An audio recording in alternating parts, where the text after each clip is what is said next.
Welcome to a new video on the Photography Minimalist. First of all, I have to admit, it's been taking me way too long to finally finish the roll of Kodak 200 Gold in this late 1960s Olympus 35LC rangefinder camera. But here we are. I finally finished the roll and I'm going to be showing you the results that I was able to achieve. I think it's about 1.5 or maybe even 2 years ago that I bought this camera at a flea market in the city of Rotterdam. And the seller was asking 75 euros for this camera in full working condition, including the original lens cap and also the original camera case. And after a little bit of haggling, I ended up paying 50 euros for this camera, which I think is a great price. Well, it's not a secret that I really enjoy photographing with budget-level rangefinder cameras. And there are many available. I have a few of them lined up in front of me. For example, the Rollei XF35, on which I made a video, a camera that is becoming more and more difficult to find in mint condition, and the prices just keep on going up. A good investment. Or the Yashica Electra 35, a heavy and well-built and very large rangefinder camera that also came with a wide-angle and telephoto adapting lens. Or maybe a brand like Ricoh, which made various different models of rangefinder cameras. For example here, the 500 series with a winder.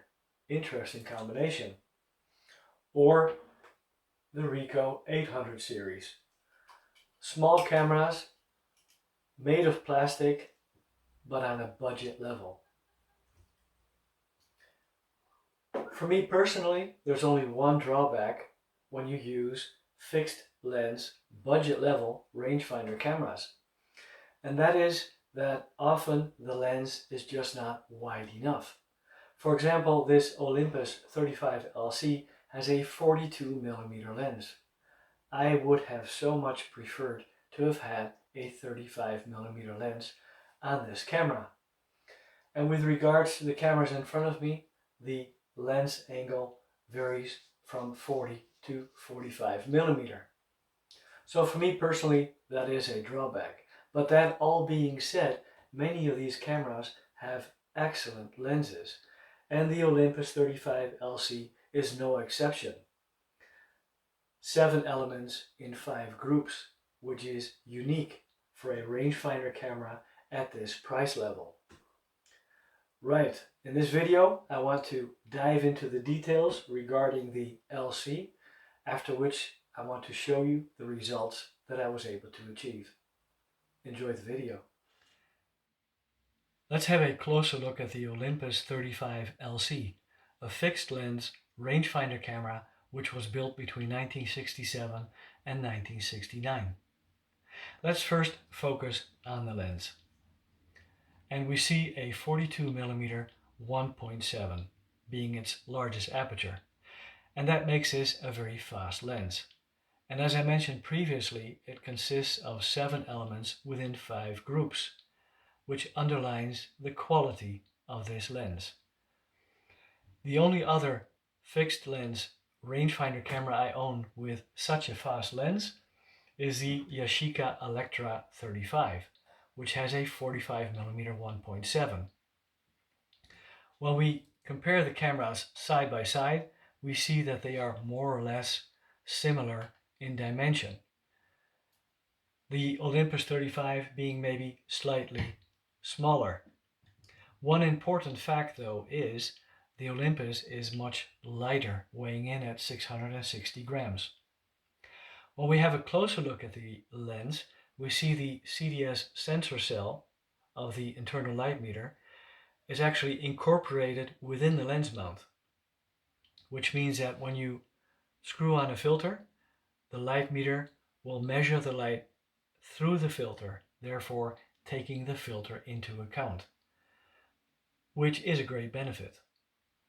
On the side of the lens we see the focus lever and we see how short the focus throw is of this lens.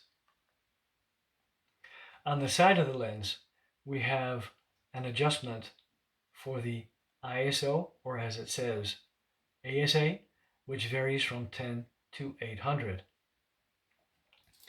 When we move to the top of the lens, we see a dial all the way at the front, which is the shutter speed dial.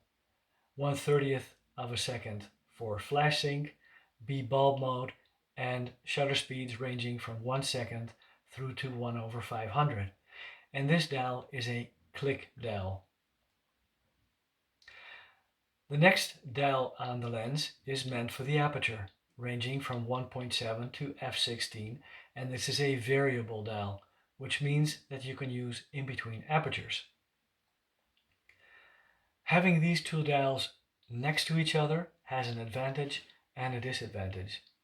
The advantage being that you can simultaneously turn the dials to change your shutter speed and aperture combination. The disadvantage being that if you only want to change the shutter speed, you have to be very careful not to accidentally change the aperture. And the aperture ring cannot be fixed into a position, which means that this is prone to failure, something you need to take into account.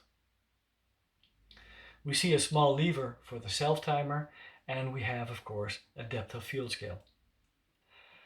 When we look at the top plate, we of course have a film advance lever and the frame counter, the shutter release, to which you can connect a remote shutter cable, and we have a small window which you can use to measure the light correctly based on the internal light meter. And this can come in handy because this means that you do not always need to bring the camera up to your eye, look through the viewfinder to make a correct light measurement based on the internal light meter. Then we have, of course, the X-mount connection for flash, and we have a film rewind knob, which is made of plastic, while the camera is made of metal, and it is quite small and a little bit fiddly. On the side of the camera, we have an external flash connection, and when we look at the back of the camera, of course, we have the viewfinder, and we have a button. This button activates the light meter. When you press the button, the light meter is activated. Again, a disadvantage and an advantage. It needs some getting used to because the light meter will not work when you do not press the button. The advantage being that if you're not using the camera, thus not using the light meter, you will not drain the battery. When we look at the bottom of the camera, we have the battery compartment for a 625 model battery. I have a 625 model wine cell in the camera at the moment. We have a tripod mount, and we have the button for the film rewind. A very straightforward, traditionally built, very well built rangefinder camera with a beautiful lens. It's actually a very, very sharp lens. And again, it weighs in at 660 grams, which is a lot less than the Yashica Electra 35. One important point to mention, it is an all mechanical camera. That means you can use the camera without the battery. The battery is only meant for the internal light meter. That's all I can tell you about the camera. Let's now have a look at the results that I was able to achieve.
Today I'm at the old military Air Force base in Soesterberg, which is not in use anymore, and I'm probably in an area that I really shouldn't be in.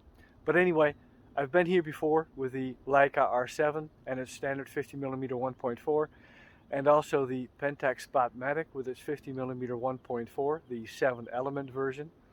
And today, you know, it's overcast, so like many days over the past few weeks, it's rainy, it's really dull weather, and I thought I'd just walk around with my Olympus 35LC with a 200 ISO roll of film. I'm probably in an area I shouldn't be in, but anyway, I'm just going to walk around, take some photos.